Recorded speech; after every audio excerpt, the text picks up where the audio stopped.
Day 3, Bariloche, 1 week in Argentina The Ultimate Itinerary. It's time for blue lakes, rock climbing, and the Argentina version of Charlie and the Chocolate Factory in a magical land called Bariloche. Fly there early in the morning, then get your own cab or offer to split one with people from your flight. This is fairly normal here, as is hitchhiking. If you prefer, rent a car instead.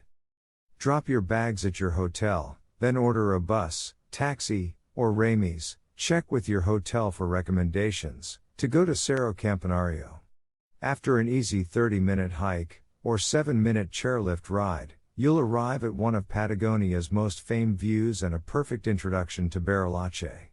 From the 360-degree viewing platform, you can see lots of lakes, like Nahuel Huapi and Moreno, and multiple mountains, such as Campanario and Otto.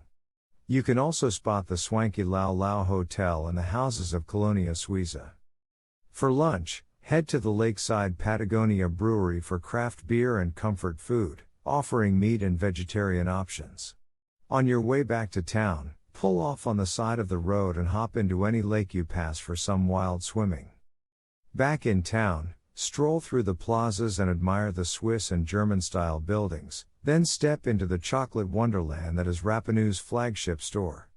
Buy as many chocolates as you want from the display case or scoop up a cone of their decadent dulce de leche ice cream.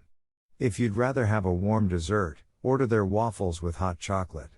Later, go for a skate at their in-house ice rink.